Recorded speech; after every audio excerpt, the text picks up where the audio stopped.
If you grew up near the Appalachian Mountains, you already know. Folks don't just make up stories out here, they remember them. I'd love to know, where are you tuning in from and what time is it right now? Drop it in the comments. It's wild how many of us are sitting in the dark, listening to the same story, scattered across different corners of the country. Hit the like button and subscribe. It helps more people find their way into these woods. Whether they should or not. Let's start. I was 29 when I decided to drive through the Blue Ridge Spur of the Appalachian Mountains. My younger sister June came along mostly because she didn't trust me to keep the car alive through another heat wave. We'd been meaning to get away from the noise of Raleigh, away from jobs that never stopped bleeding into weekends, away from the people we'd stopped recognizing as friends. The plan was simple: drive north, camp a night or two, and maybe fish if we found a lake that didn't smell like gasoline. The road that took us there, County Route 74, I think one wasn't really meant for tourists. It curved like it was trying to shake us off, climbing in and out of hollows that swallowed sound and spat it back, delayed. The GPS blinked out about an hour before sunset. A minute later, my phone bars disappeared. By the time we reached the ridge above Ashfield Hollow, the car's temperature gauge began to crawl upward like something alive. June thumped the dashboard. "Told you the radiator was shot," she said. "It's not the radiator," I muttered, though I didn't really know. "It's the mountain air. It's thin." She gave me a look that said I'd just invented the dumbest sentence in America. Then the needle jerked into the red. The engine made a whine, sharp and pathetic. I pulled over on the next dirt shoulder, tires kicking up little ghosts of dust. The forest around us was wrong. Not quiet like a park at dawn, just wrong. There was a thickness to it like the trees were trapping the air. Even the bugs seemed to have given up. June opened the passenger door, and I swear the sound of it echoed like a gunshot. "Kill the engine," she said. "Let it cool off." I nodded, shut it down, stepped out. The heat clung to me even as the sun dipped behind the ridgeline. The air smelled faintly metallic, like rain before it breaks, but there wasn't a cloud in sight. That's when I noticed the trail. It wasn't much, an overgrown cut-through brush half hidden by vines and saplings. There was a mailbox near the start of it, barely standing. The red flag hung loose, rusted through. No number, no name. Something about it felt placed. Not abandoned, not random, just waiting. "Someone probably lives down there," June said, seeing me look. "Maybe they've got water," I said. "Or a phone. Or a shotgun," she muttered. Still, I started walking before she could stop me. The trail dipped quickly, swallowed by the trees. 100 feet in, I could see it widened into a gravel path. And at the end of it, there was a house. It was pale blue, 2 stories, the kind of home you'd expect to see in an old photo album. White porch railings, clean windows, roof still intact. But there was no sound coming from it. No dog barking, no wind chime, no insects humming against the light. I felt watched. Not by anyone visible, but by the house itself. The rocking chair on the porch faced the tree line. It moved slightly, a long, slow sway like someone had just left it. "Hey," I called out. "Car trouble," my voice barely carried. The sound just stopped a few feet ahead of me like the air swallowed it whole. Then movement, behind the upstairs window. A shape, a man I think. Pale face, dark shirt. He leaned close enough that I could make out his expression. Curious, not hostile, but detached. He tilted his head to one side, slow, deliberate, like an owl studying a noise it doesn't understand. I froze. Every instinct in me screamed to look away, but I couldn't. The moment broke when June shouted from the car, her voice strained. "Eli, there's someone behind you." I turned so fast my vision blurred. Nothing. Just the forest. Thick and green and endless. When I looked back at the window, it was empty. I walked back up the trail faster than I meant to, every hair on my body prickling like static. June was standing outside the car, pointing across the road.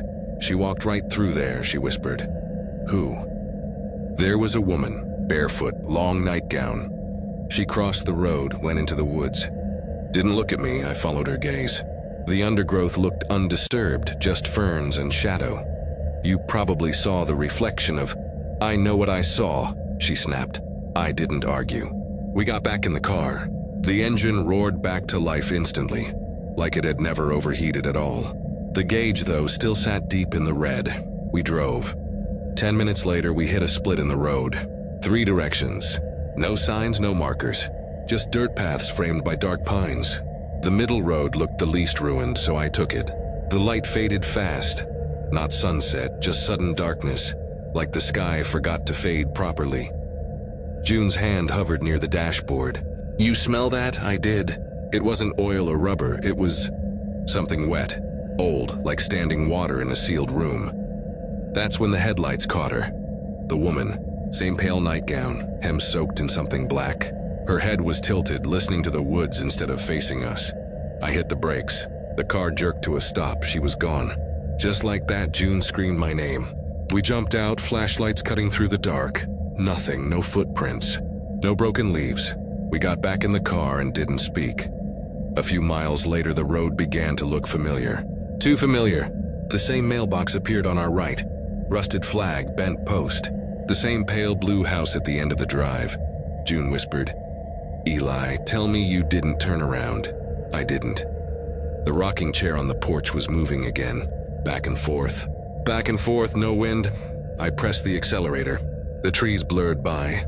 Branches seemed to lean closer, scraping the roof like hands. Then something darted across the road, small, quick, human-shaped. I didn't slow down. The car's radio crackled.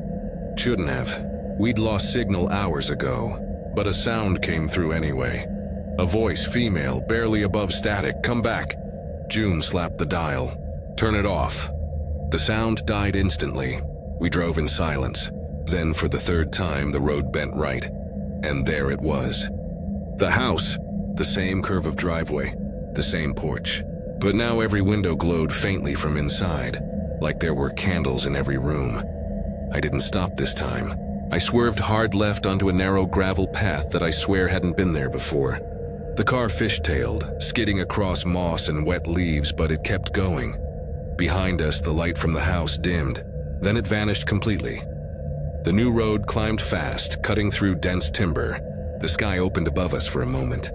I could see stars, sharp and close. Then the headlights picked up something carved into a tree ahead. A circle, split down the middle by a crooked line. "Burned deep into the bark, what's that?" June asked. Before I could answer, the car shuddered. The lights flickered. The temperature gauge went black. We rolled to a stop in front of an old wooden bridge. The planks were slick with moss, the rails broken. Beyond it, fog swirled low, glowing faintly white as if reflecting a light we couldn't see.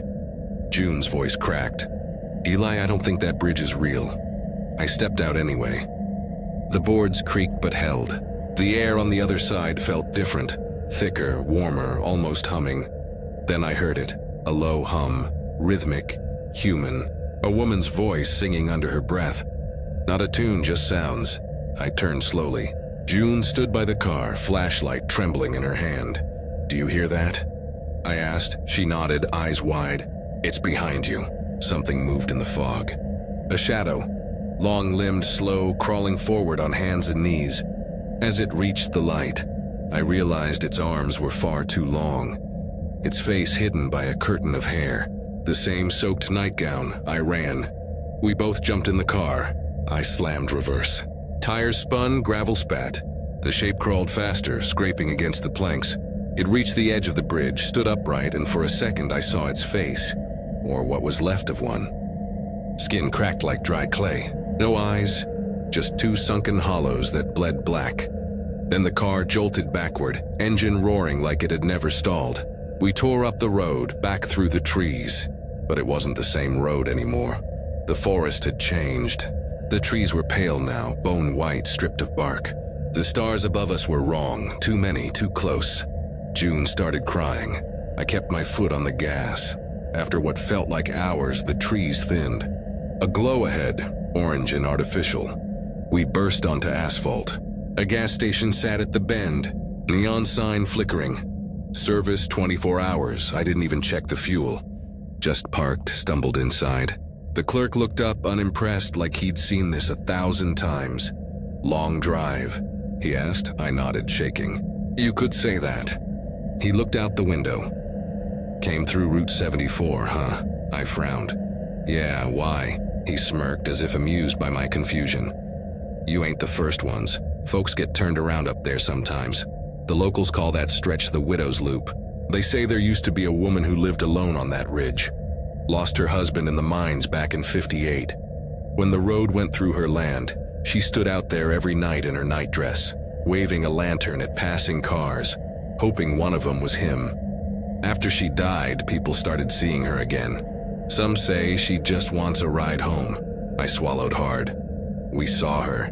He just shrugged. Then you're lucky. Most don't make it back before sunrise. I looked at the wall clock. 2:41 when we'd left the ridge before dusk. Outside, the car sat under the fluorescent light, perfectly cool now. The temperature gauge read normal. June didn't want to talk, so we drove until dawn. We crossed the state line by morning, the sky a flat gray behind us. Every few miles I checked the mirror, not for traffic, but for that pale blue house waiting at the bend. We sold the car 2 weeks later.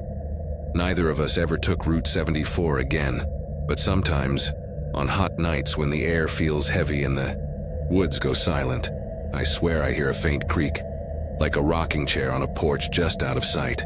If I listen long enough, beneath the sound of crickets and wind, I can almost make out a voice. Soft, patient, familiar. Come back. I wasn't supposed to be in the mountains that long. 3 days, maybe 4 at most. Just enough time to forget I'd quit my job and to make peace with the fact that my ex was already posting pictures with some guy who played guitar and said, "Energy too much." My brother Mason said the cabin would be perfect. "Go north," he told me. "You need stillness. Take my place up near Dry Creek Hollow. It's old, but it's quiet. You'll come back human again." Mason always made it sound easy, like quiet was a thing you could drive to if you had the right playlist.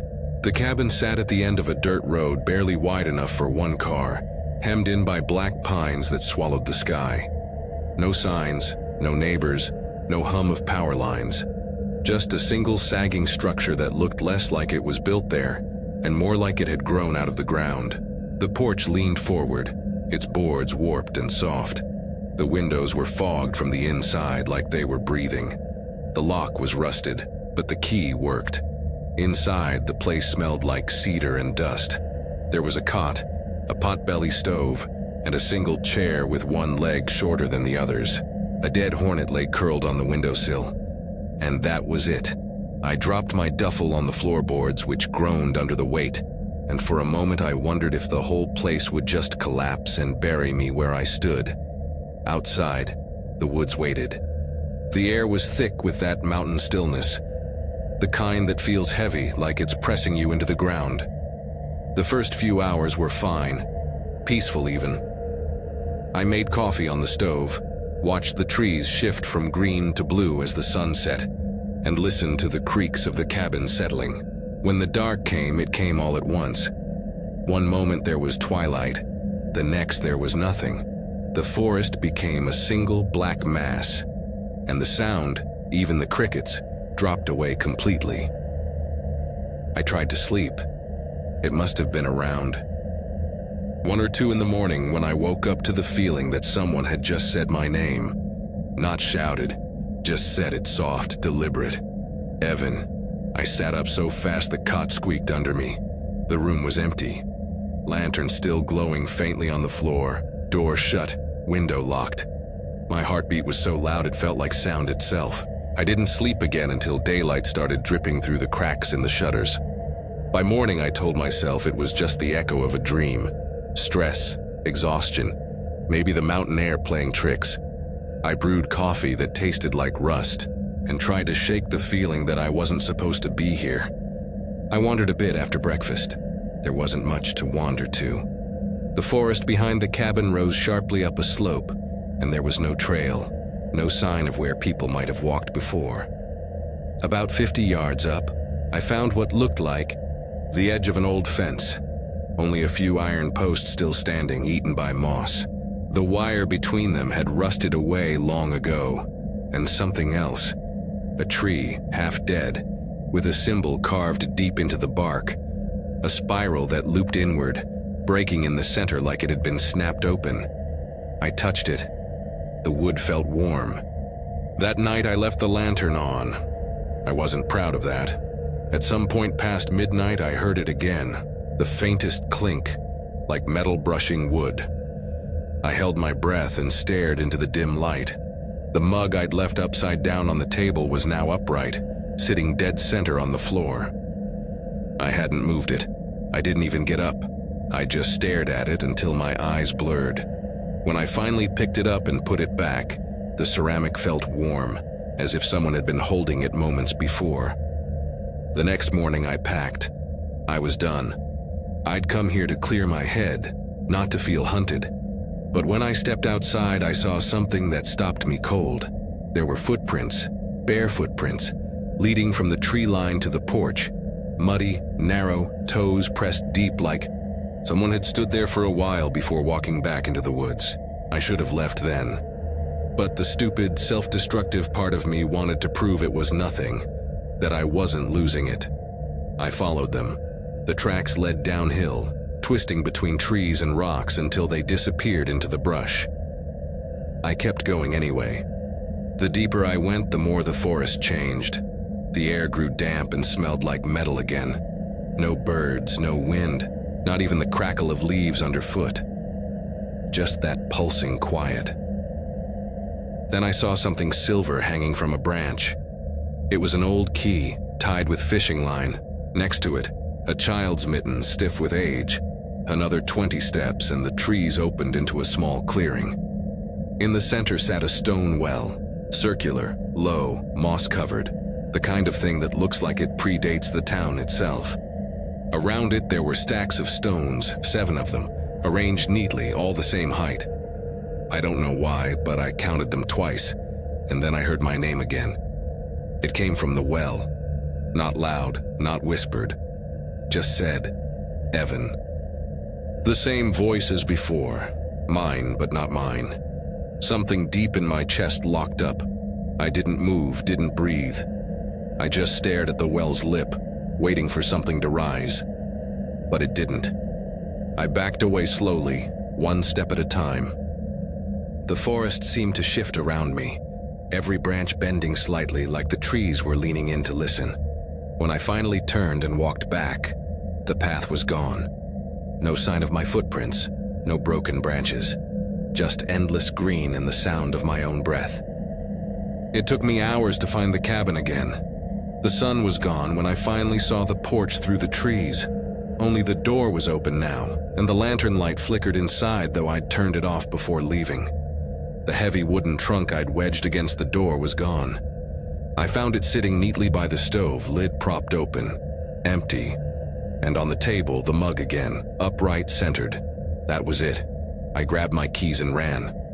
The car started on the first try, engine roaring like it was glad to be leaving.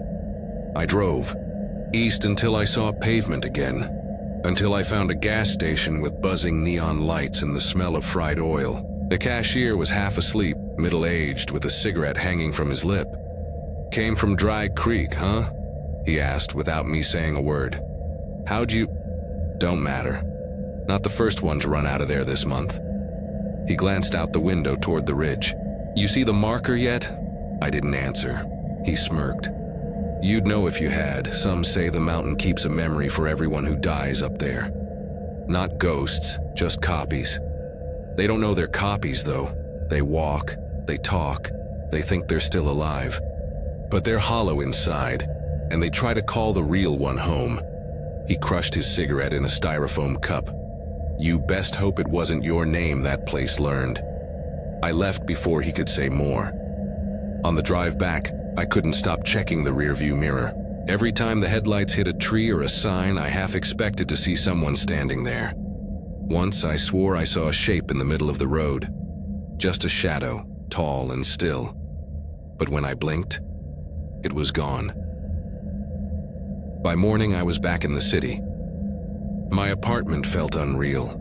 The light too bright, the walls too smooth.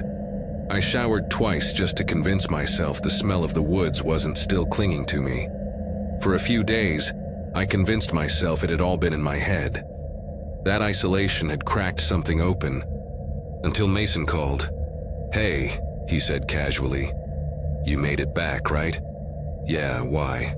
There was a pause. Then, "You didn't move the key, did you?" "What key?" "The one hanging by the porch.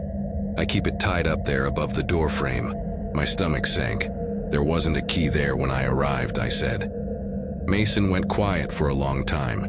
Then, in a tone that didn't sound like him at all, he said, "There's always been a key there," and hung up. That night, I woke up around 3 a.m. The apartment was silent. The kind of silence that hums if you listen long enough. Something was sitting on my kitchen counter, the mug. The same chipped ceramic one from the cabin, upright, centered, dry as bone. I stared at it for a long time.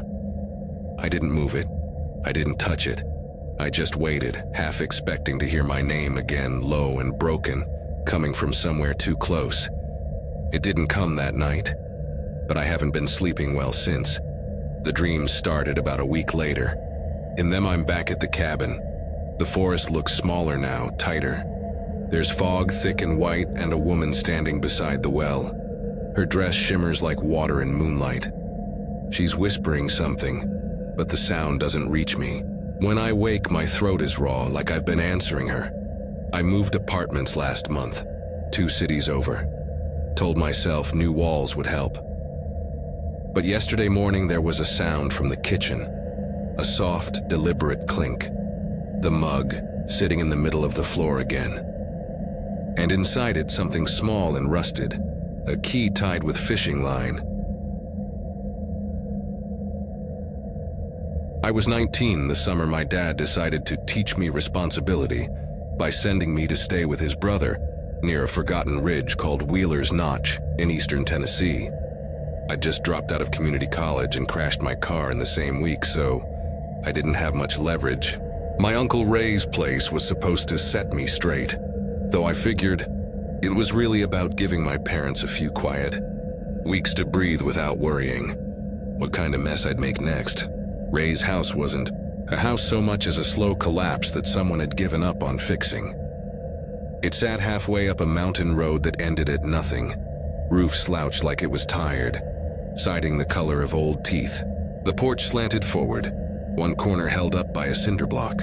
The whole place felt temporary, like it was waiting for the next good storm to finish the job. Ray was fine. Quiet. Not the warm kind of quiet either. The kind that fills a room until you start talking just to prove you exist. He smoked those awful self-rolled cigarettes that smell like wet hay and drank instant coffee that tasted like burnt wood. I think he liked the silence. There was no TV, no Wi-Fi, no service once you passed the first mile of the road. The only sound most days came from the creek that ran behind the house, and a hound dog named Jasper, who slept with his chin on the steps, watching the trees like he was on guard duty. I lasted about 2 days before I started walking the woods just to feel something move around me.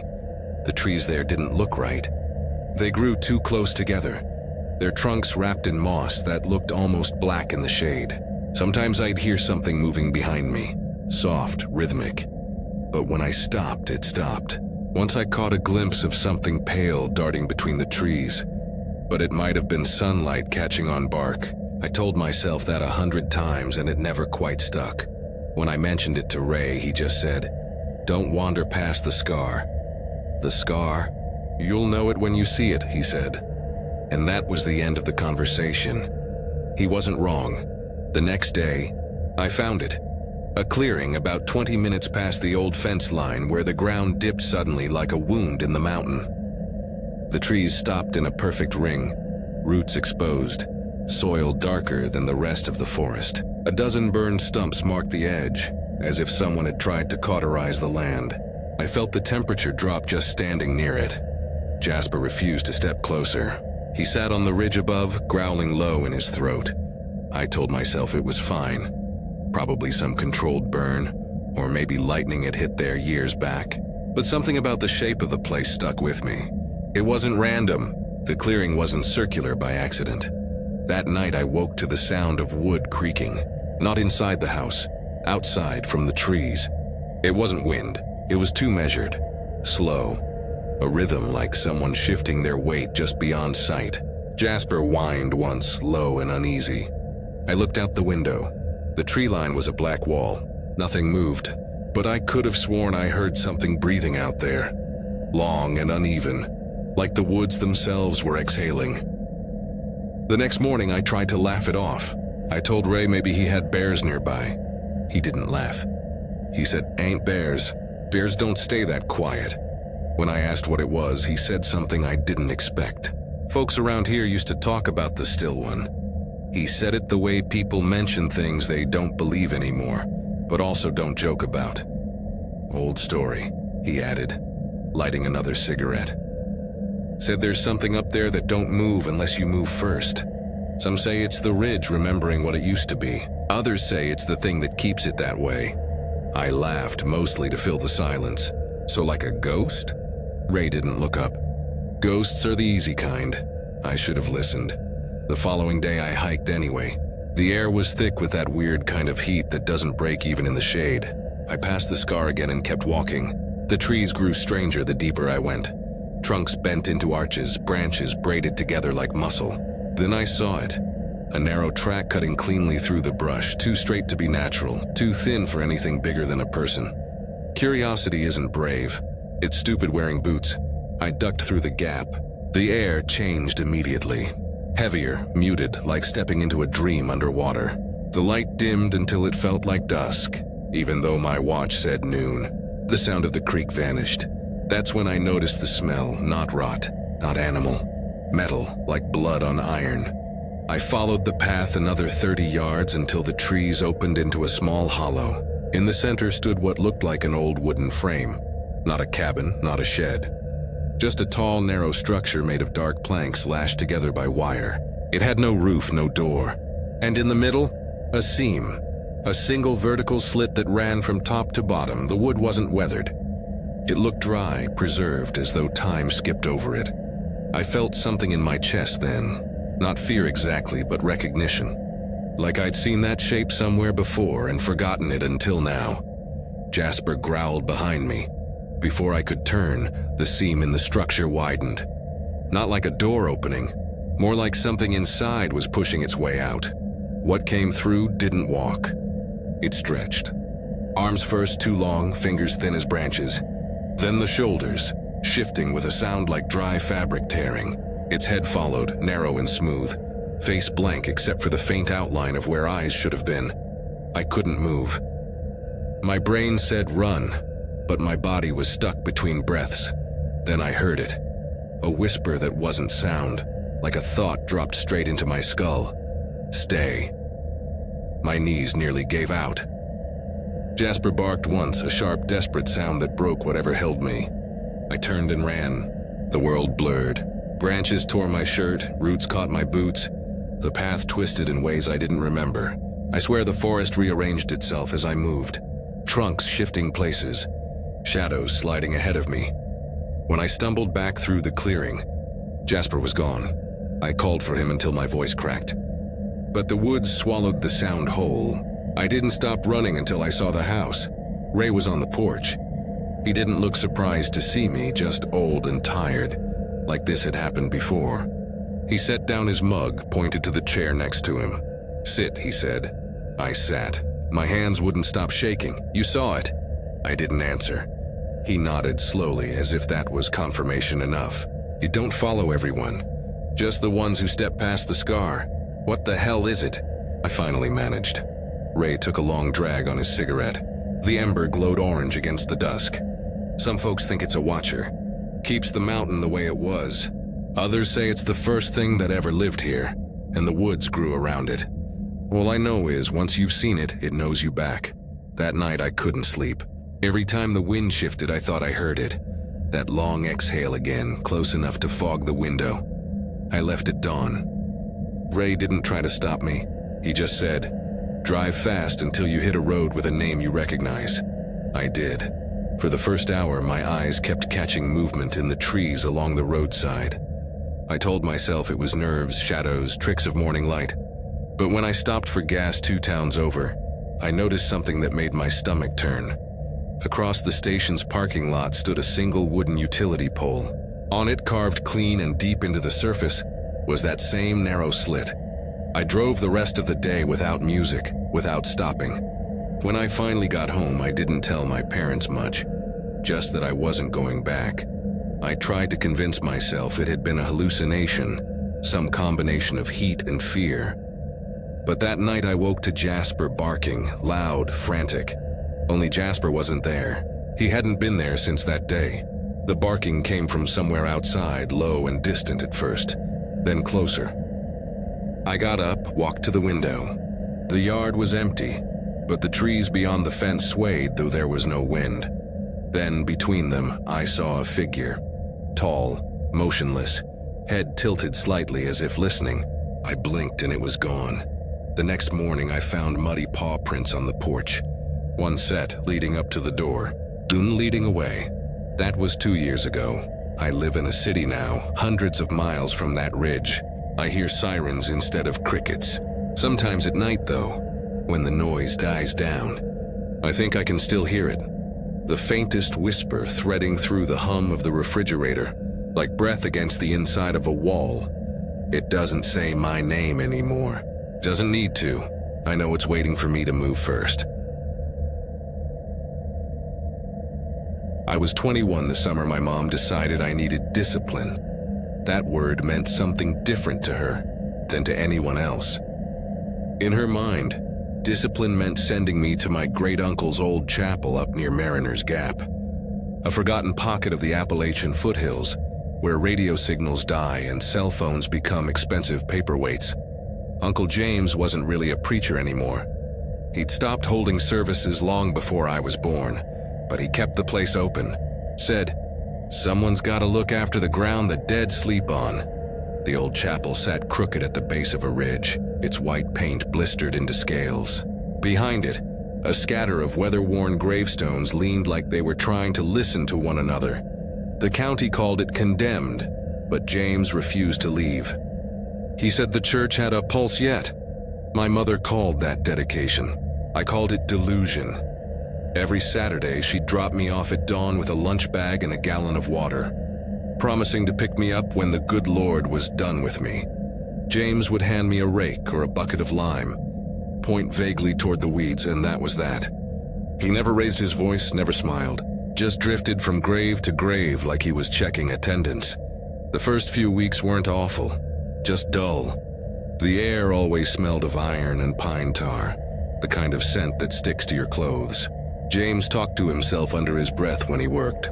Prayers, maybe, though I only ever caught fragments. "Keep him sleeping," I heard once. "Don't let the song start." I didn't ask. On my 4th Saturday, the heat broke early. Clouds rolled in thick and dark, but the air didn't cool. I'd finished trimming the fence line and went to stash the shears when I noticed James wasn't in his chair by the awning. His thermos still sat there, steaming faintly. I called out for him, got nothing. Just the low drone of cicadas. Then something answered. Not from the chapel, but from the forest behind it. A sound like a woman humming through glass. Soft at first, then clearer, rising and falling on no tune I recognized. I froze. The sound came again, closer now, pulling me toward the back of the property where the gravestones thinned into brush.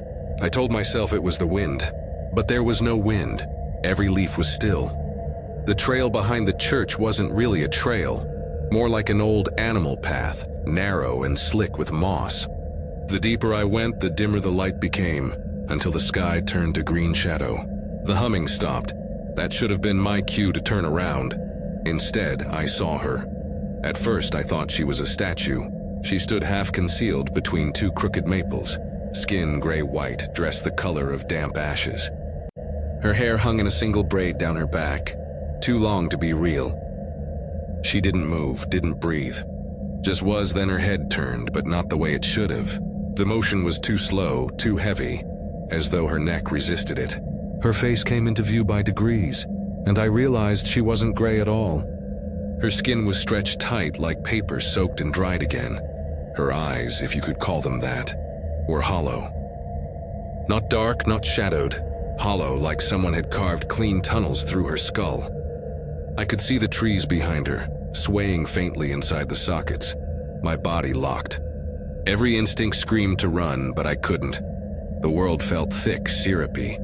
Even breathing took effort. Then she opened her mouth.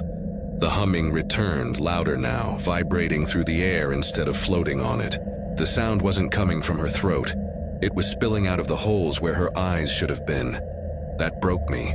I stumbled backward, tripping over roots, scraping my palms raw. The air felt wrong, compressed, pressing me from every side. I ran without direction, branches clawing my arms, the sound following me like a pulse. When I broke through the trees again, I wasn't behind the chapel anymore. I was standing on the opposite side of the ridge, near the overgrown fence that marked the start of Mariners. Hollow, a stretch of land Uncle James always told me to avoid. He said the ground there didn't forget. Right. I didn't stop until I reached the road. By the time I caught my breath, the humming had faded. James never mentioned my disappearance when I showed up late, though I swear his hands trembled when he passed me the water jug. "You went too far," was all he said. When I asked what he meant, he looked past me toward the forest. "Best not to stir them. They hear curiosity the way wolves hear blood." He didn't elaborate. I wanted to quit after that, but quitting meant hearing her, my mother, say I'd failed another thing. So I kept going. Over the next few weeks, little things started changing around the church. The air behind the chapel grew cooler, even on hot days. The grass near the fence line turned brittle and pale. I'd catch glimpses of movement between the trees, a flash of fabric, a shape too tall to belong to a person. Once I thought I saw someone kneeling among the gravestones, pressing their ear to the ground, like they were listening for something. James got quieter, if that was possible. He stopped humming to himself and started writing in an old leather-bound book I wasn't supposed to touch. I caught a glimpse once. The pages were filled with names, most crossed out, and dates that didn't make sense, like May 47th, 1903. One afternoon, while clearing vines from the rear fence, I found a wooden marker half buried in mud. Not a gravestone, hand-carved. The letters were rough but readable. Sister Alma, she led the choir. The humming started that night. Not from the woods this time, but from under the chapel floor. It was faint like a radio in another room, but the tone was the same. A woman's voice, calm and steady, rising and falling with a rhythm that didn't belong to music. I went to find James, but he was already standing by the door, lantern in hand. "She's awake again," he said. "Don't go near the back wall." I wanted to ask who she was, but his face stopped me. The sound went on for hours. Sometimes it split like two voices overlapping. When dawn came, the air smelled like rain and iron, though the ground was dry. The next week, the church bell rang. That shouldn't have been possible. The bell had no clapper. I'd checked it myself when cleaning the steeple, but that morning it tolled once deep and hollow, echoing through the valley.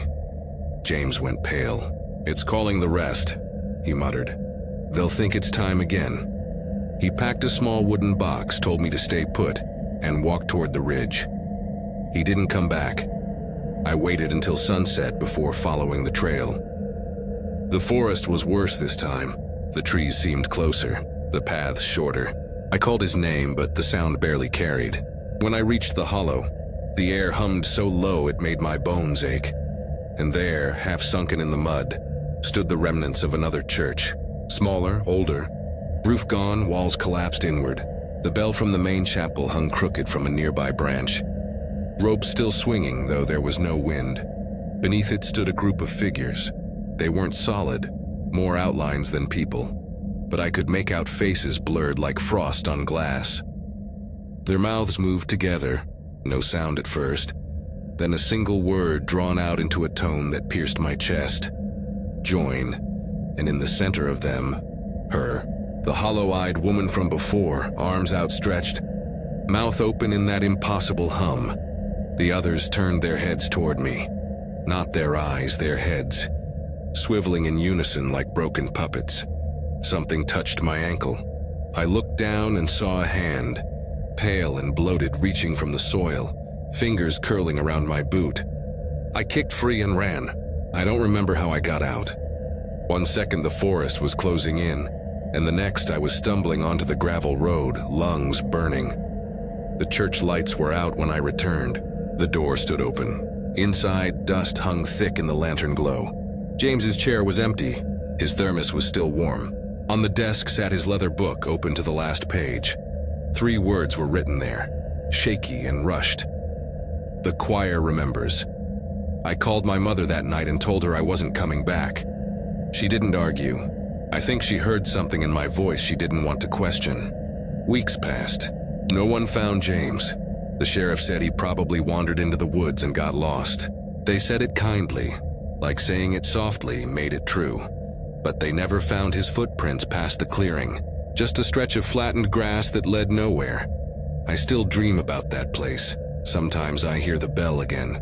Once, always once, and wake with the taste of rust in my mouth.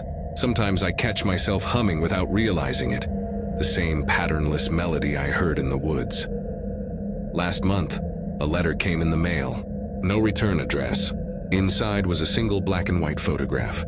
It showed the chapel same angle as I remembered, except the doors were wide open. A group of people stood inside the doorway, faces blurred, mouths open mid-song and near the front.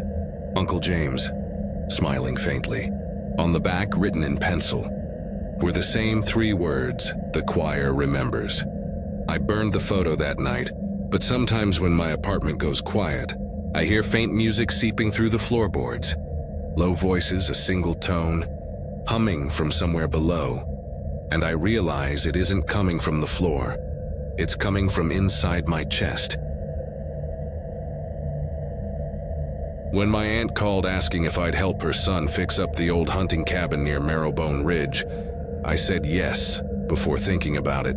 It wasn't like I had much going on. I'd quit my warehouse job 2 weeks earlier after a fight with the shift manager. That ended with me slamming my badge on his desk and walking out into the heat.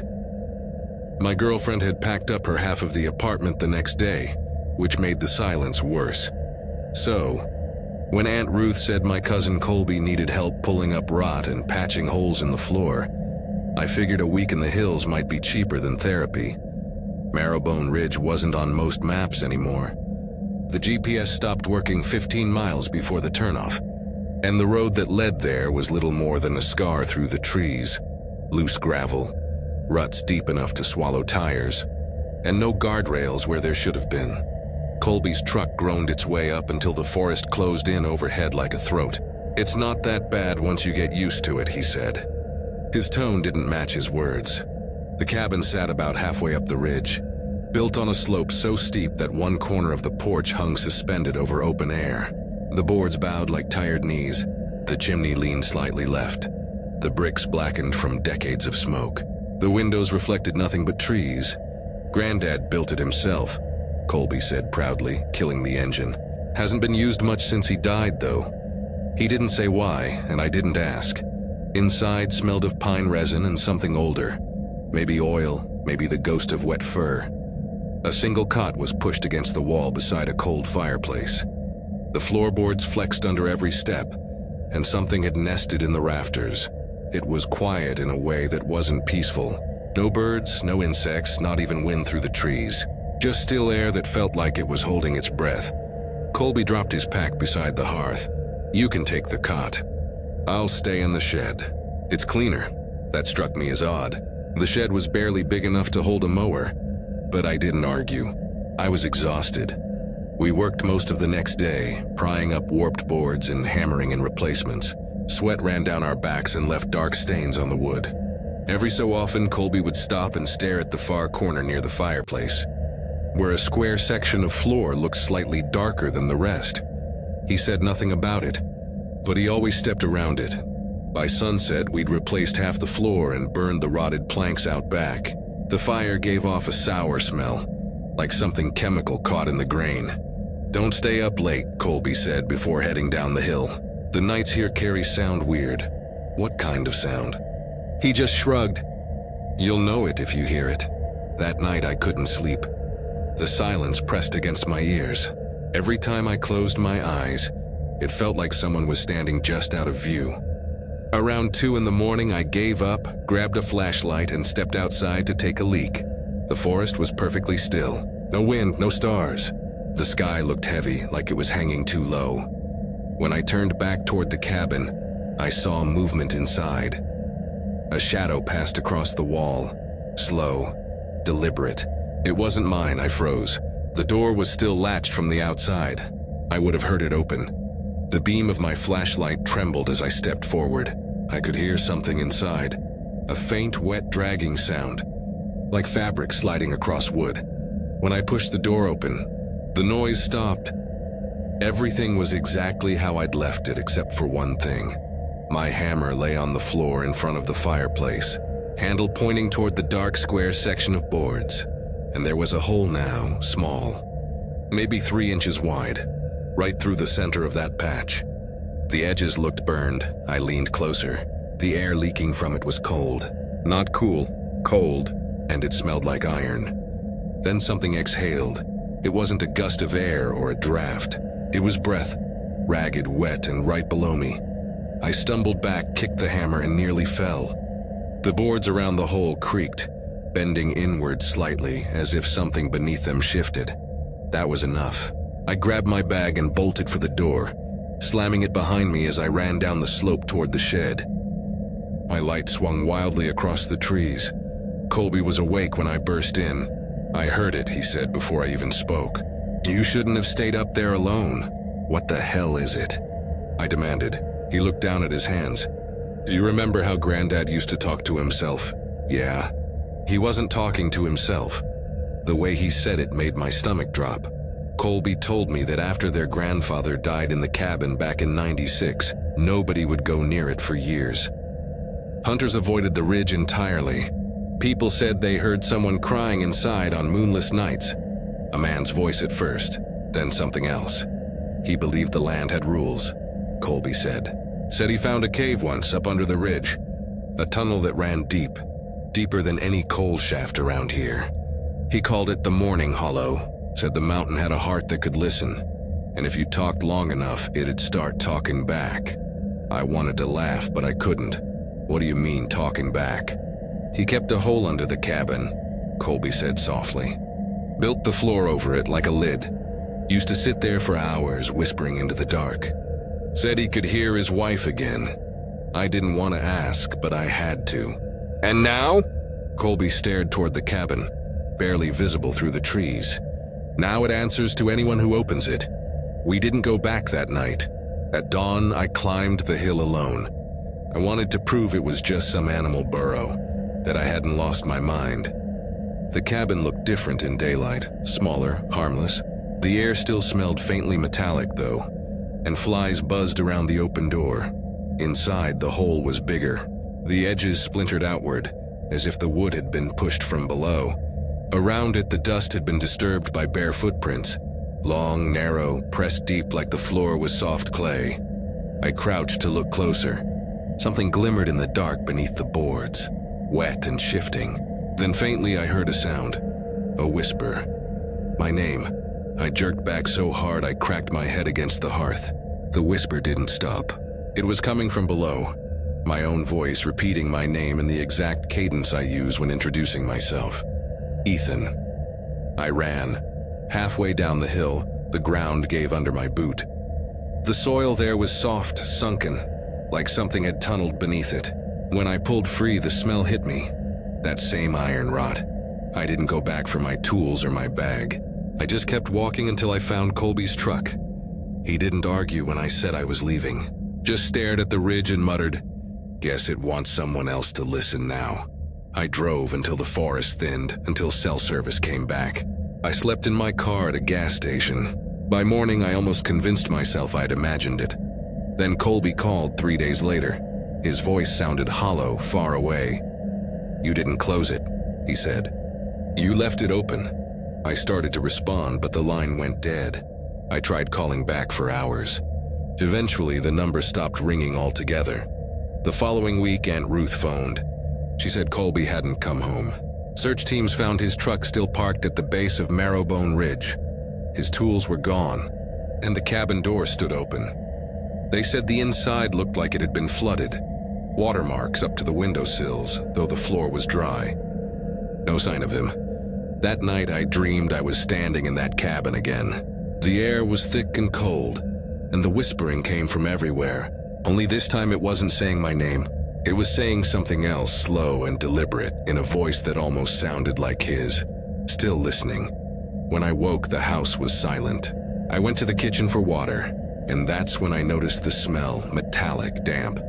There was a puddle spreading from the hallway, dark and still, no source I could see. I backed away slowly, heart pounding. The puddle rippled, and beneath it, faint but clear, came the sound of breathing. I took the assignment in Darrow Gorge, a backcountry wildlife zone in the southern edge of the Blue Ridge, where most of the hiking trails had long since been removed from the official maps. I'd been with the Department of Natural Resources for years, mostly doing basic maintenance and safety checks. And when they told me they needed someone to evaluate bridge stability along Mirror Creek Trail, I didn't think twice. It wasn't a glamorous job, but it meant a few quiet days away from the office, away from the endless budget meetings, and away from my ex-wife, who was still somehow both everywhere and nowhere in my life. They gave me a laminated checklist, a key to the ranger shed at the base of the trail, and told me to log any irregularities. Mirror Creek Trail had once been part of a loop connecting Darrow Gorge to nearby campgrounds, but after a flash flood washed out the lower section in the late 90s, the county just stopped maintaining it. A few local hikers still used it, mostly old-timers who thought GPS was witchcraft. The rest of the world forgot it existed. By the time I arrived, the sky had gone that washed-out gray. That means it's too humid to rain. The trailhead was half swallowed in thorn brush. The wooden sign, warped and gray, still bore the name Mirror Creek in faded paint, but someone had carved something over it. A series of circles and long lines that didn't look like letters, just deep scratches overlapping each other. The air was strange there. The forest had a smell I couldn't place. Not rot, not pine, something in between. I stepped over the sign and started up. The deeper I went, the quieter it got. Even the wind disappeared, though I could see the upper branches swaying as if to some rhythm I couldn't feel. After about an hour, I reached what used to be a rest clearing. There was an old metal fire ring completely buried in weeds, and a broken bench half sunk into the dirt. I marked it on my notepad and kept going. Around midday, I reached the bridge, a single-lane crossing built decades ago out of treated lumber and steel bolts. To my surprise, it still looked solid. The planks were warped, but the handrails held when I shook them. The supports underneath were water-stained but sturdy. I ran through my checklist mechanically, testing each joint, knocking at the bolts with my mallet, listening for hollow sounds. Then I saw something that didn't belong. Drag marks. They started on one side of the bridge, deep. Parallel grooves pressed into the damp soil, running straight across the planks and disappearing into the mud on the other side. They were too uniform for an animal trail, too wide for a sled. I crouched, tracing one with my glove. The edges were sharp, as if something heavy and smooth had been pulled through recently. For some reason, the air felt colder. I didn't like that feeling. The awareness that you're not alone even when logic insists you are. By the time I made camp, the light was already thinning. I set up my tent about 50 yards from the bridge in a small clearing beneath a slant of pines. The canopy there was sparse enough to see the dusk fading to blue. I boiled water, ate a protein bar that tasted like drywall, and tried not to think about the silence. No birds, no insects, not even the faint hum of mosquitoes that usually follow dusk. It was the kind of silence that makes you hyper-aware of your own breathing. I lay down just after 11. I must have drifted off for an hour or so before something woke me. It wasn't a sound exactly, more a sensation, like someone snapping their fingers just outside the edge of awareness. My tent rustled once, then stopped. I listened. Nothing. Then came a soft tap. 1, 2. Against the back wall of the tent. Precise, deliberate, almost polite, I froze. My hand went automatically to the handle of my knife. Another tap, higher this time. I waited a full minute before moving. The air inside the tent felt too close, like the nylon walls were shrinking inward. Finally, I unzipped the flap just enough to stick my head out, flashlight between my teeth. The forest stared back at me, still and colorless. No wind, no motion, no sound. When I circled around the back of the tent, my beam caught it, a handprint smeared across the fabric. The fingers were too long, bent wrong, each ending in faint crescent scratches. The print wasn't muddy or greasy. It was dust, pale gray, almost powdery, like someone had dipped their hand in ash.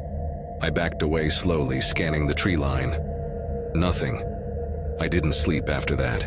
I sat up against my pack until dawn, knife in hand, the flashlight beam trembling across the pines every few minutes. At first light, I packed up. I didn't even stop for water. I just wanted distance between me and that clearing. But the forest wasn't the same. The ground sloped where it hadn't before. The air grew thicker, heavier. When I reached what should have been the old rest clearing, it wasn't there. Just endless trees. I pulled out my compass. The needle spun once, then locked due north, behind me. I turned around. The direction felt wrong. That's when I heard it. Faint at first, like a whisper carried on wind. A voice had said my name. I froze. My throat went dry. Then it said it again, this time slower, syllable by syllable, like someone learning how to speak. My name is Reed. I spun in a circle, searching for movement. But the sound came from nowhere and everywhere. Close enough to feel against my ear, but too diffuse to locate. The trees felt alive around me, their branches leaning closer. I started walking faster, following the creek downstream. The sound followed me. At first, it was just my name. Then other noises joined. Shallow breathing, a wet shuffle, and faint splashes echoing from the water to my right. I refused to look. When the trail finally curved, I saw her, a woman standing ankle-deep in the creek facing away. Her dress clung to her body like soaked paper, fabric torn along one sleeve. Her hair hung black and slick against her back. She didn't move when I called out, "Ma'am, are you hurt?" No response. The water around her feet barely rippled. It was too still, like glass. I stepped closer. "Hey, are you?" She turned. Her face wasn't a face anymore. Her eyes were wide, black to the edges, reflecting the trees behind me like mirrors. Her skin was gray and cracked, like riverstone left too long in the sun. Her mouth hung open, jaw dislocated, water trickling from it like she'd been drowning for years. I stumbled backward. She stepped forward without moving her legs, gliding. The water undisturbed. Her reflection in the creek moved out of sync. Half a second too late, that was what broke me. I turned and ran, the forest twisted around me. Trails split and rejoined, landmarks disappeared. I ran until my lungs burned, until every root and rock looked the same. Eventually, I saw something through the trees. A ranger tower, faint and far. Relief hit me like a drug. I stumbled toward it, half blind, tearing through brush. When I broke out of the woods, the air felt wrong again. The tower was there, yes, but it was old, rotting, the wood black with age. And there was no path leading to it, just weeds and water. The creek ran directly beneath it, forming a still pool that mirrored the sky too perfectly. Something about it made my stomach turn. The reflection didn't match the clouds above. They were moving opposite. Like the world beneath the surface had its own weather. The whisper came again. This time, it was my own voice. "Reed." I took a step back. The surface rippled. A pale hand broke through the water. Long fingers reaching, bones visible beneath the skin. Then another. They grasped the wooden beams of the tower and pulled. The woman's face rose, distorted by water, but clear enough to see those black, shining eyes. I turned and ran until the woods became noise. I don't remember the rest. Just branches slashing my face, the taste of blood, and the sound of something following, wet and steady. When I finally stumbled out onto a gravel road, the world felt too bright. My watch said I'd been gone nearly 12 hours, though it felt like minutes. I filed my report the next day. I didn't mention the handprint or the voice or the woman in the creek. I just wrote bridge intact, minor erosion, recommend closure. They accepted it without question. A week later, I went back with another ranger named Keller. We tried to find the trailhead, but it wasn't there. The road ended in a dead thicket. The signpost was gone. Even the... I hadn't been back to my father's land since the funeral. 10 years, maybe more. He'd left behind 27 acres of rugged hills on the southern edge of West Virginia, where the pines leaned like old men, and the wind carried that endless hollow whistle through the ridges. When the lawyer called saying the property was finally out of probate, and someone needed to check the boundary lines before the state took an interest, I volunteered. I didn't do it out of nostalgia. I work for an environmental surveying company now. Trail mapping, soil sampling, that sort of thing. It made sense. I figured I'd get a free weekend in the mountains, knock out some mileage, and maybe close a chapter that had been sitting open too long. The cabin was still there, tucked behind a stand of tulip poplars at the edge of what used to be our pasture. The roof sagged more than I remembered, and the porch leaned like a man caught mid-step. The inside smelled like damp wood and dust, but it was solid enough to crash in for a couple of nights. No service, no Wi-Fi, not even an AM radio signal. Just me, my old survey kit, and whatever memories hadn't rotted away. Out behind the cabin, beyond the back fence, the old timber trail still cut through the ridge. My dad used to call it the Hollow Road. It wasn't on any county map and hadn't been maintained since the 80s, when the mining outfit that carved it packed up. I'd forgotten how strange it looked, carved deep and unnaturally straight, like something huge had dragged itself through the mountain and left the path behind. The first 50 yards were gravel and runoff grooves, but beyond that, the ground was bare, compacted clay, smooth like concrete. That's what got my attention. After decades of rain and roots, a trail like that shouldn't still look clean. But it did. Too clean. I chalked it up to runoff at first. Maybe the slope kept it washed out. Maybe deer used it often enough to keep it clear. It was easy to rationalize things when the sun was still out. By dusk, I'd set up my cot and burner stove, boiled water for a freeze-dried meal, and unpacked my tools. I'd planned to start the survey in the morning, just a quick perimeter check, mark any collapsed markers and log the GPS coordinates for the forestry office. But as the night crept in, that road behind the fence kept drawing my eye. From the kitchen window, I could see the faint, pale strip cutting through the trees. It seemed brighter than it should have been, like the clay was catching what little moonlight filtered through the clouds and holding onto it. The wind picked up around 10. That's when I started hearing the rhythm. Not quite footsteps, too soft, too uneven, but deliberate. A kind of dragging cadence moving slow along the back fence line. I told myself it was branches scraping in the wind, but then I realized the trees were still. Not a sound of rustling anywhere except that slow drag in the dirt. I turned off the lantern and stood by the window, waiting for my eyes to adjust. There was nothing, just the silver outline of the pasture and the beginning of the hollow road. But the sound went on for another full minute. Then it stopped, clean and sudden, like something had realized I was listening. I slept bad that night. Every noise felt close, and the silence in between was worse. Morning brought the illusion of normalcy. The woods looked harmless again. I hiked out with my gear and followed the old road deeper than I ever had as a kid. The slope tightened quickly, steep ridges boxing in on both sides, tree trunks thick with moss, the smell of wet iron in the air. I found one of my father's old survey markers not far in, a metal stake driven into the ground beside a poplar. The top was bent. Around it, I noticed deep impressions in the clay, vaguely human but wrong in proportion.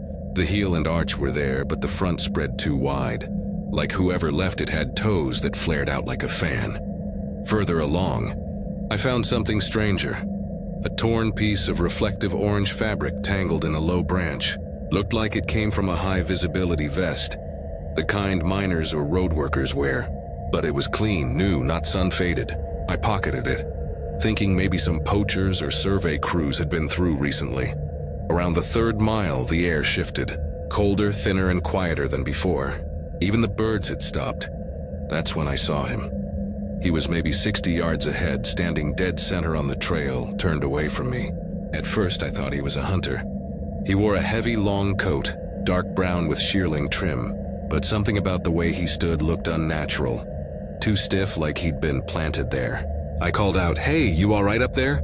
He didn't turn, didn't move. I waved an arm. "You lost?" Nothing. I stepped forward, and the sound of my boots crunching against gravel seemed to echo too long, as if the air was holding on to it. The man finally moved. Just a small twitch of the shoulder, slow and deliberate. His head began to turn, but not toward me. It tilted, bending in increments, past the point of what was comfortable. I felt something lock in my chest. Then he stepped off the path, vanishing into the brush like he'd been swallowed by it. I stood there for a while, listening, waiting for twigs to snap or leaves to move, but there was only silence. When I got back to the cabin, my boots were caked in clay. I went to take them off at the door, and that's when I noticed the prints. Not mine. Larger, deeper, coming right up to the back steps. Bare footprints, 5 toes, long and splayed. The same shape I'd seen near the marker. I checked the door twice that night, then a third time after I thought I heard something brush against the siding. The next morning, I found a fresh set of those prints crossing the pasture toward the hollow road. They didn't come from anywhere, just appeared halfway through the field like the earth had decided to spit them out. By noon, I'd convinced myself to keep working. Fear feels stupid in daylight. I hiked back with my mapping tablet, figuring if I finished faster, I could head home early. I made it maybe a mile in before realizing the trail looked different. It sloped where it hadn't before, turned where I didn't remember a bend. That's when I noticed a marker I didn't place, a wooden post, carved with something that looked like a human handprint burned into it. The fingers were too long, curling upward like roots. Beyond it, the trees changed. Same species, but the spacing was wrong, too symmetrical. The wind had died again, and then came the sound. Footsteps, not behind, beside. Something was pacing me in the woods, matching my stride exactly. I stopped. It stopped. I took another step forward. It did too. The same rhythm, same speed. I tried to tell myself it was an echo, a trick of acoustics between the ridges, but there was no delay in the sound. It was immediate, like someone was right there, breathing beside me but just out of view.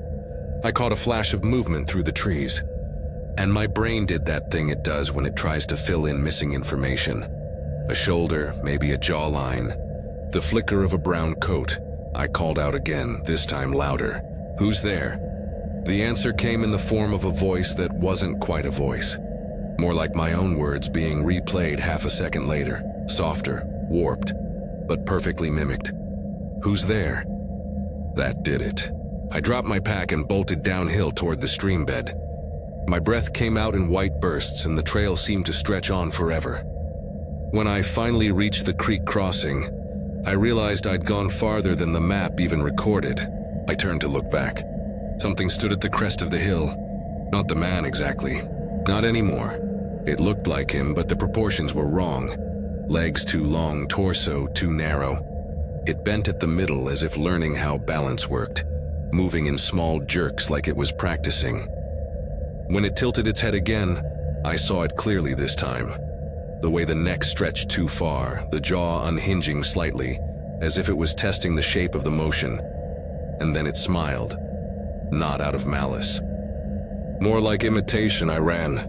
The next few minutes are a blur of panic. I tore through the woods until the slope evened out and the tree line broke near the pasture. When I finally stumbled through the fence, I didn't stop running until I was inside the cabin with every bolt locked. My lungs burned, my head spun, and through the window I swore I saw the faint shape of something standing just beyond the fence, perfectly still, head tilted like before. That night, I didn't sleep at all. Around midnight I heard the footsteps again, slow, deliberate, circling the cabin. The boards creaked in places no wind could reach. Once the doorknob rattled, I sat with my father's old rifle in my lap, too scared to move. At dawn, silence. I told myself I'd leave immediately. But before I packed, I checked the fence line one last time. The grass was damp with frost, and across the pasture were more footprints, this time leading away from the house. They followed the trail all the way until the road disappeared into the woods. I should have left right then. I don't know why I didn't. Maybe it was pride. Maybe it was something else. I grabbed my camera and followed the prints. Half a mile in, the tracks began to multiply. 2 sets, then 3, then 5. Each one slightly different, but all sharing the same strange splay. The further I went, the fresher they looked, like whatever made them had passed through moments before. Then I saw movement ahead. Not one figure this time, but several. They stood scattered along the trail, 7, maybe 8 shapes, all wearing coats of varying shades, all perfectly still. For a second, I thought they were mannequins or scarecrows until one twitched. Their heads tilted in unison. I stumbled backward and caught my boot on a root, slamming into the ground. When I looked up, they were closer, not by movement, but by absence. The space between us had vanished, and I could see their faces clearly now. Every one of them had mine. My own face, pale and expressionless, eyes too large, pupils dilated black. I remember screaming, though the sound came out wrong, like it belonged to someone else. The next thing I recall is daylight. I was lying in the pasture with my bike beside me. No memory of how I got there. The cabin door was open. Everything inside was as I'd left it, except the mirror above the fireplace. It was cracked clean down the center, as if struck by a hammer. I called the forestry office from the nearest gas station and told them I couldn't finish the survey. They asked if I'd found the old markers. I said no.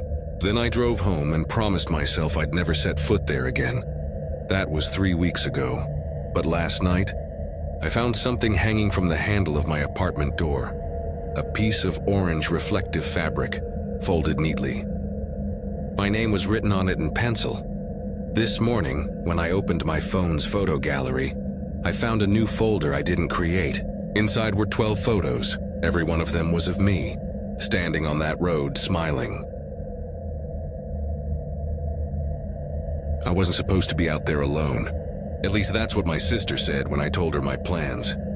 You don't just pick some no-name trail in the Blue Ridge and go wandering off solo, she'd said.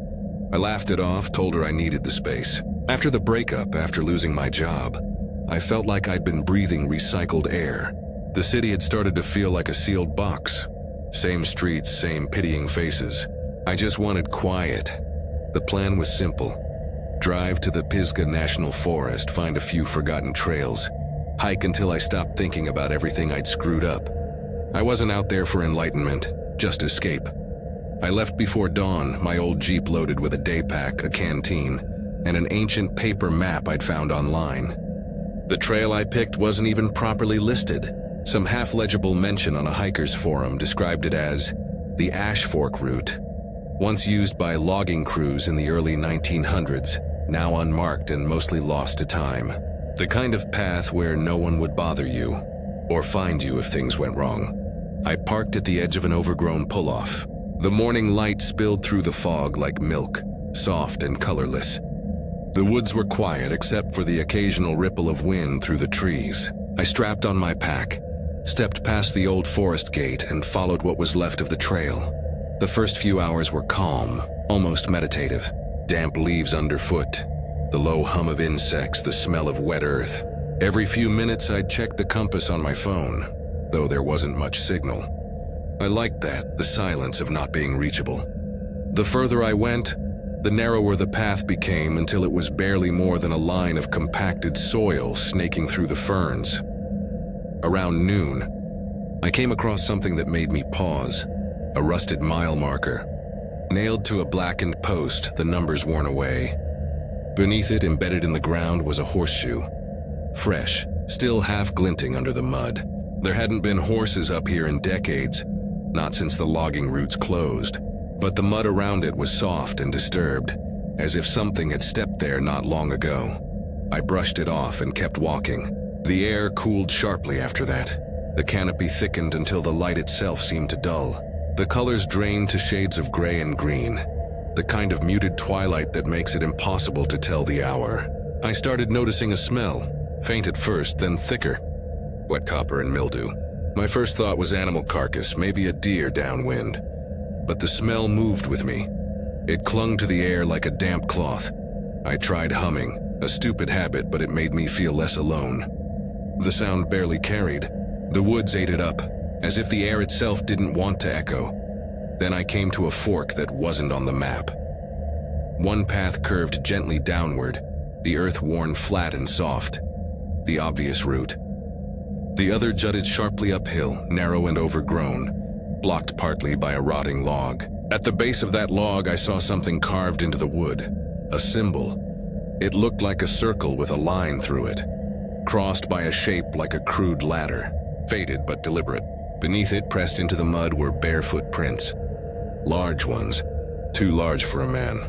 I stared for a while, waiting for the rational part of my brain to kick in. It didn't. My body moved before my thoughts did, stepping over the log and onto that upper path. The smell hit me harder there. It was sweet and sharp and wrong, like rust and fermented berries mashed together. The forest was silent except for my breathing. Even the insects had gone quiet. The air had that pressurized stillness that comes before lightning, though there wasn't a cloud in the sky. After maybe 20 minutes of climbing, I realized I was no longer sure where I was. The path had vanished beneath roots and moss. I should have turned back, but something ahead caught my eye. A faint shimmer, like water catching sunlight. I pushed through a tangle of laurel branches and stepped into a clearing. At the center was a pool, circular and shallow, ringed by flat stones that looked deliberately placed. The water was still, too still, reflecting the trees above like glass. But what unsettled me most were the things floating just beneath the surface. Leaves, twigs, and small, smooth shapes, bones not human, too small, but arranged in a spiral pattern. I crouched, leaning closer. My reflection looked warped, stretched. Then it moved. Not the water, the reflection itself. It blinked. I stumbled back so hard I fell against a rock. When I looked again, the reflection was normal. Just my face staring back. I told myself it was an optical illusion, a trick of the ripples. I forced a laugh, too loud in the silence, then turned to leave. That's when I saw the figure, across the pool, half hidden between the trees. Tall, gaunt, grayish skin pulled tight over its frame. It stood motionless, facing me. At first, I thought it was another hiker, maybe some eccentric survivalist. But then it tilted its head, slowly, deliberately. The motion wasn't human.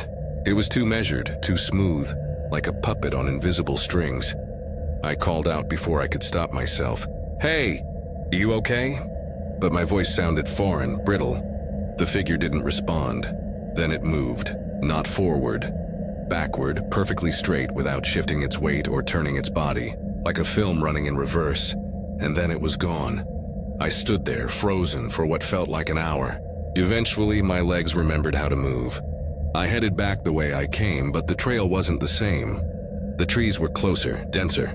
The ground felt wrong, softer, uneven. My boot prints were still visible, but they led in the opposite direction, as if I'd been walking backward the entire time. When I reached the fork again, I nearly cried with relief. The marker post was still there, the horseshoe gleaming faintly beneath it. Except it wasn't gleaming anymore.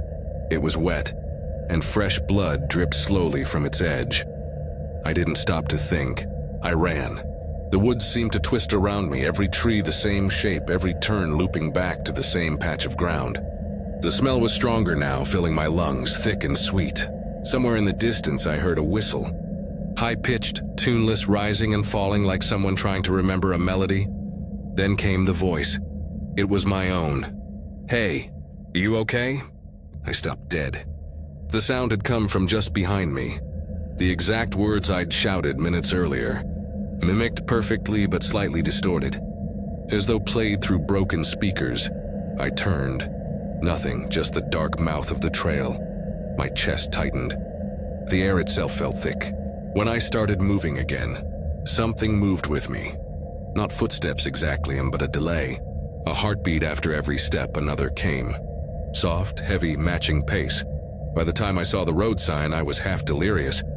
It was barely readable. The paint peeled away, but I recognized the letters burned into the wood. Ash Fork. I don't remember the rest clearly. I remember stumbling through brush, tripping over roots, bursting out onto the gravel road near my Jeep. The sun was already low, bleeding orange light through the trees. My reflection in the car window looked pale and drawn, eyes too wide. I reached for the door handle and stopped.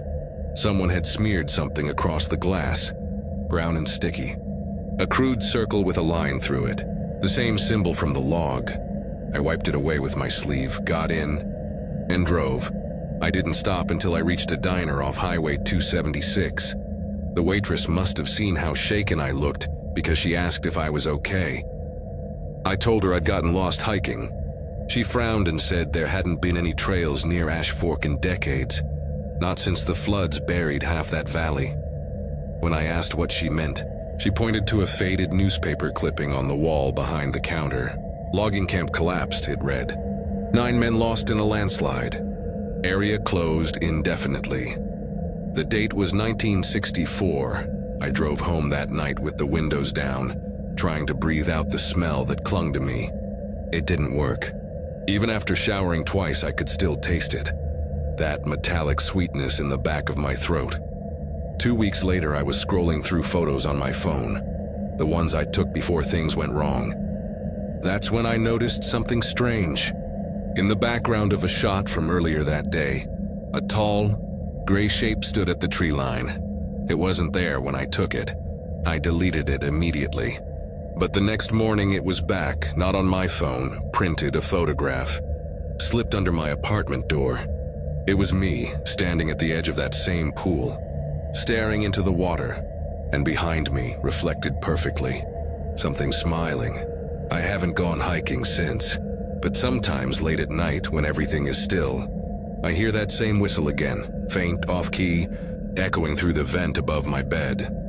And sometimes when I pass a mirror, my reflection lingers just a little too long before following me. I hadn't planned on going to the mountains that week. I just didn't want to hear another human voice for a while. Work had been a furnace. Months of sleepless nights, failed pitches in that quiet office toxicity where everyone smiles while waiting for someone else to crack. I'd been the one to crack.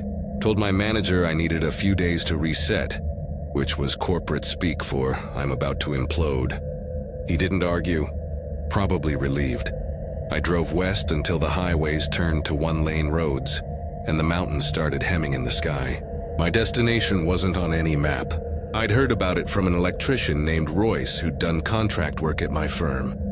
Over beers one night, he told me about an old ridge trail near a place called Black Laurel Range, a fire road that used to connect a lookout tower to a mining camp in the 1940s. No one goes up there now, he'd said.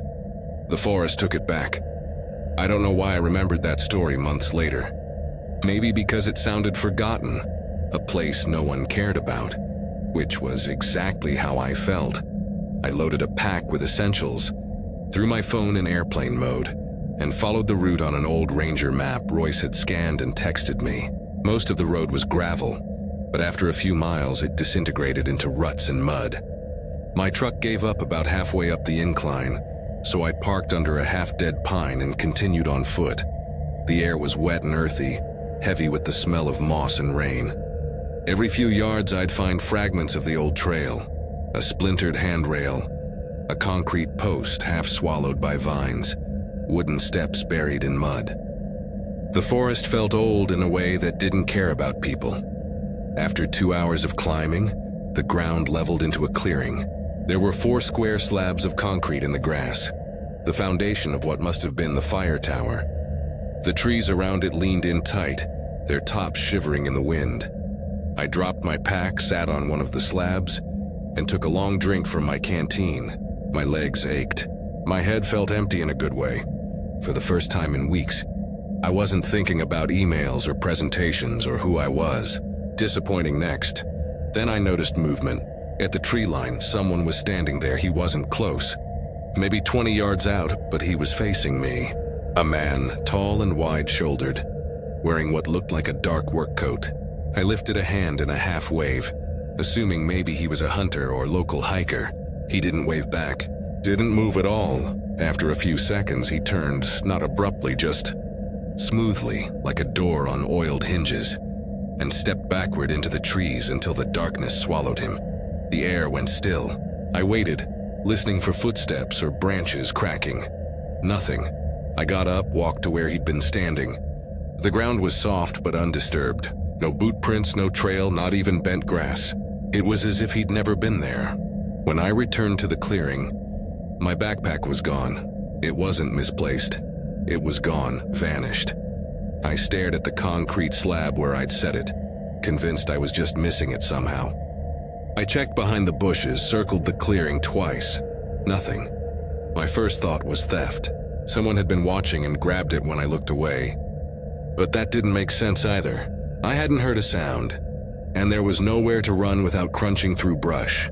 Then I saw it, 50 yards back down the trail. My pack, standing upright in the middle of the path. I jogged toward it, scanning the woods as I moved. The zipper was open, but everything inside was neatly arranged. Even the granola bar I'd half-eaten was still there, folded back into the wrapper. It felt like someone had been inspecting it. I put it on and started downhill. My pace quickened. I just wanted to be back in my truck, out of these woods. But after maybe 20 minutes, the trail stopped descending. I noticed it gradually when my calves began to burn again. I pulled out my compass. The needle spun once, twice, then froze, pointing east. I turned in a full circle. It didn't move. That was wrong. The trail in had been southwest. I thought maybe I'd doubled back somehow. I turned around to retrace my steps, but everything looked identical. Same pattern of roots, same clusters of ferns, even the same fallen tree I'd stepped over earlier. It was like walking in a loop where every detail had been reset. That's when I felt the breath, a small, warm exhale against the back of my neck. I whipped around so fast I nearly fell. No one there. But something about the trees had changed. Every trunk in sight had a marking. 2 long scratches crossing each other like an axe. Fresh. The sap still glistened in the cuts. I started walking faster, then jogging. The air had gone thick, damp with static. Each time I blinked, the forest seemed closer, as if the trees themselves were closing ranks. The smell changed too, sweet, metallic, almost like blood left in the sun. By the time the clearing appeared again, I was drenched in sweat. But this wasn't the same clearing. This one had a cabin, a single-room structure leaning hard to one side, its roof sagging under decades of rot. The door hung half open. The windows were intact, though darkened with grime. I should have kept walking. But when you've been lost long enough, even something wrong looks like safety. I stepped inside. The air was dry but stale, as though nothing had moved inside for years. Dust coated everything. The floor, a table, a rusted bed frame, a small stove.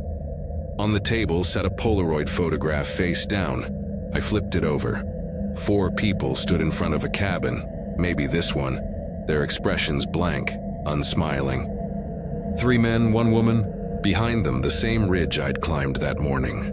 The picture was old, sun-faded.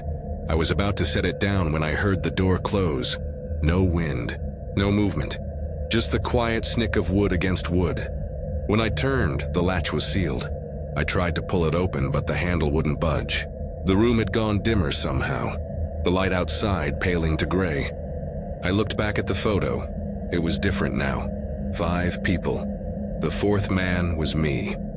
I dropped it, heart hammering, and backed toward the window. That's when I realized there were figures standing outside. 1 at each window, 1 by the door. I couldn't see their faces clearly, just the outlines. Tall, motionless shapes, like silhouettes burned into the glass. The air thickened with that copper scent again. My stomach turned.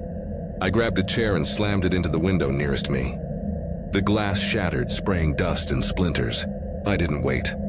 I dove through, hitting the ground hard enough to knock the wind out of me. When I stood up, they were gone. The clearing was empty, the cabin behind me silent as stone. I didn't think. I ran. Branches whipped against my face, thorns tore at my clothes. I just kept moving until I hit the trail again. My lungs burned. My head screamed for air, but I didn't stop until the trees thinned, and the sound of gravel told me I'd reached a road. Except it wasn't the same road I'd parked on. This one was paved, lined with cracked asphalt and old power poles. At the far end, a single light flickered. A gas station sign, the kind that buzzes in the dark. I stumbled toward it, trembling, exhausted. The parking lot was empty except for 1 car. an old blue sedan with dust-coated windows. I pressed my hands against the glass and peered inside. There was a photo on the dashboard. 4 people, 3 men, 1 woman, and on the hood of the car and scratched into the paint and was a large white X. I staggered back, breathing hard. The buzzing sign flickered out for half a second, plunging everything into shadow. When it came back on, something was standing across the road. It wasn't far, maybe 30 feet. A man, broad-shouldered, still as stone. I recognized the coat, the same one from the clearing, only this time it wasn't draped over him. It was him. The fabric stretched tight over a shape that didn't quite fit, bulging and bending in ways that made my eyes hurt to follow. The wind kicked up, and I swear I heard whispering.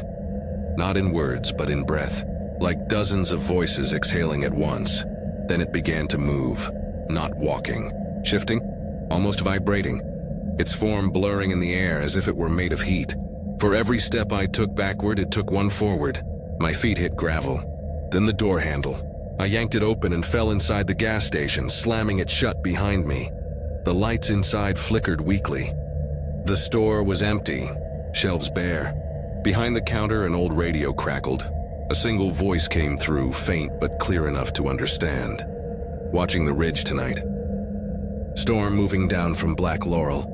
Stay indoors, the broadcast repeated, over and over.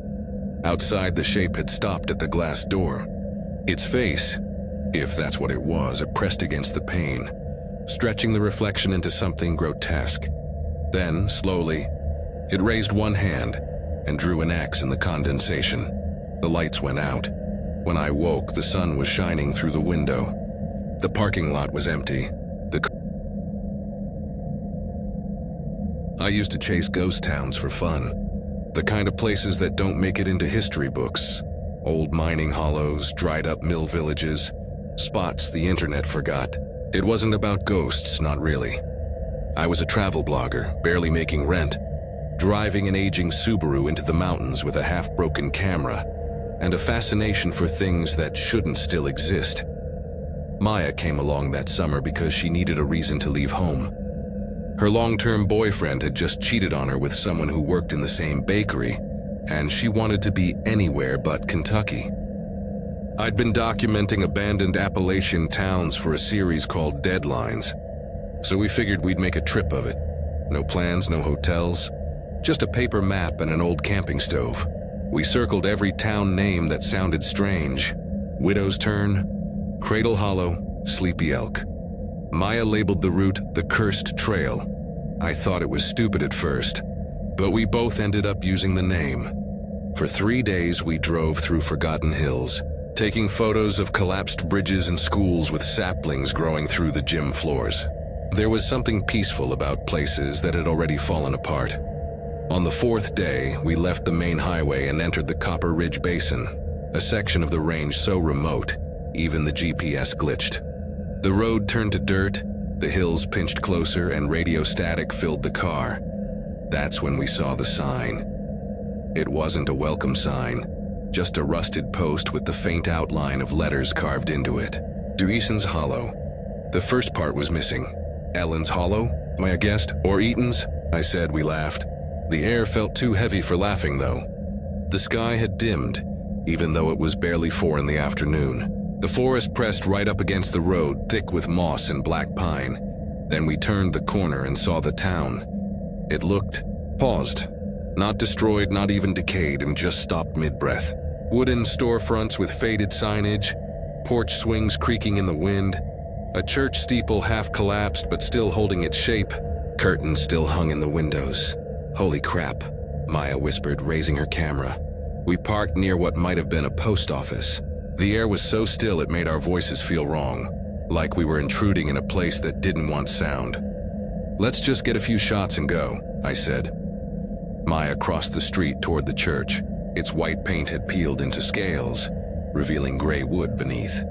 I stayed by the car, watching her through the windshield. She moved slow, careful, adjusting her camera strap. That's when I saw someone step out from behind the church. He was tall and thin, wearing an odd mix of clothes.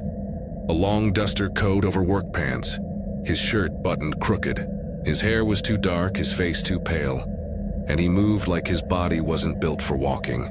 Stiff, deliberate. I leaned out the window. "Hey, hello?" He didn't respond. Didn't look at me. Maya turned. Her expression went from curious to terrified in an instant. She sprinted back to the car, camera clutched tight, and slammed the door. "Go," she said. "What?" "Just go, drive." I looked back. The man was standing in the middle of the road now, facing us, head tilted slightly to one side. Then two others stepped out behind him. A woman in a long, faded dress, and another figure carrying what looked like a lantern. Except the lantern wasn't glowing. It was hollow, carved from something dark. They moved forward in perfect rhythm, step, step, step, all at once. No sound of gravel, no change in expression. "Performance art," I muttered weakly. Maya shook her head. "Look at their faces." I did. None of them blinked. Their eyes were black, not empty sockets, just too dark, like they'd been painted over. I hit the gas. The car lurched forward, fishtailing on the gravel. The figures didn't chase us. They just kept walking. The last thing I saw in the rearview mirror was the woman turning her head a full quarter past, where her neck should have stopped. We didn't speak for 10 minutes. The road kept twisting, climbing, narrowing until I thought we'd been looping in circles. Then we saw a brown metal historical sign, half rusted out. I pulled over. Maya got out first, brushing dirt off her jeans with shaking hands. "What are you doing?" I asked. "I want to know where we were," she said. The plaque was so corroded I had to lean close to read it. Copper Hollow. Founded 1829. Abandoned 1905 after the procession fire. Do not enter the circle. Do not mimic their walk. "What the hell is a procession fire?" Maya asked. Before I could answer, I heard footsteps, fast, crunching gravel behind us. We spun around. The road was empty, but the sound didn't stop. It was right next to us, invisible, pacing back and forth like someone running in place. I turned toward the car, fumbling for my keys. My phone buzzed in my pocket. It was a new photo in my gallery. The image was of the church we'd just seen. Same angle Maya had been lining up earlier. Only this one was taken from inside the car. Our reflections were faintly visible in the window, and behind us in the back seat sat the man with the duster coat, smiling. His teeth were wrong. Too many. Too even. I dropped the phone. When I picked it up again, the picture was gone. We didn't talk for the next 2 hours. Just drove until the mountains opened up again and the world looked real. We found a gas station near the state line. One pump, dim yellow lights. Maya went inside to use the bathroom. I stayed by the car, trying to steady my breathing. When she came back, she was pale. "There's a map on the wall," she said. "It has the same name, Copper Hollow." The guy behind the counter wouldn't stop staring at me. Inside, the cashier was ancient, thin as twine, with cataract gray eyes. His shirt said Sheriff's Dept, though it was decades out of date. "You came from the Hollow?" he asked before I said a word. "Yeah," I said carefully. "Did something happen there?" He stared like he was deciding if I was joking. "Happens every year. They still march the road. Think they're heading to church." "What are they?" He scratched his cheek, nails yellow and cracked. "What they always were. People who didn't realize they died. That's not possible," he didn't argue. Just pointed to a crude hand-drawn map pinned to the cigarette rack. Showed a rough circle, black ink smeared in the center. A thick X slashed through it. "If you pass through the ring," he said, "they see you. Once they do, they'll walk till they find you again." Maya whispered. "What do we do?" "Cover your mirrors tonight," the man said. "They follow reflections." We didn't argue. We bought duct tape, a cheap motel room an hour away, and spent the rest of the night sealing every mirror and shiny surface, even the microwave door. Maya fell asleep around midnight. I couldn't. Every time I blinked, I saw that picture, that grin, those painted black eyes. I turned on the bathroom light just to break the darkness. The hum of the fluorescent bulb filled the room.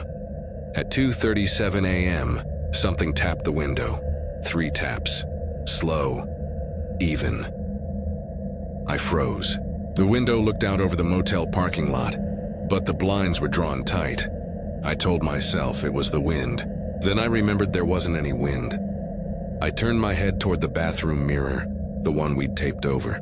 The tape was still there, but the glass behind it moved, like a hand pressing from the other side. I shouted, waking Maya. We tore down the tape. The mirror was empty, normal. But the bathroom window had fogged over. Written in the condensation were 3 words: "Walk with us." We left before sunrise. By morning, I convinced myself it was a hallucination. Exhaustion, stress, some mass delusion. That theory lasted until we stopped at a diner outside Asheville. While Maya ordered coffee, I went to the restroom to wash my face. The mirror above the sink was spotless, new, polished to a shine. When I looked up, someone was standing behind me. I spun. Nothing there. Just the stall door creaking slowly open. My reflection, though, was still facing forward. It blinked, then smiled. The next thing I remember is the sound of shattering glass. I'd smashed the mirror with my elbow, cutting myself on the frame. The waitress found me bleeding and shaking. Maya drove us to the ER, and I told her I'd slipped. That was 3 months ago. Since then, I've stopped traveling, stopped taking photos. I moved back into my apartment in Knoxville, where the city noise keeps me grounded. But at night, I still hear it, the soft rhythm of synchronized footsteps outside my window. Sometimes I catch glimpses of figures moving past the streetlight in perfect unison. Step, step, step. And sometimes, when I scroll through my phone, I find a new photo in my gallery, always the same. A dirt road through the Copper Ridge Basin, and walking toward the camera, the man in the duster coat smiling.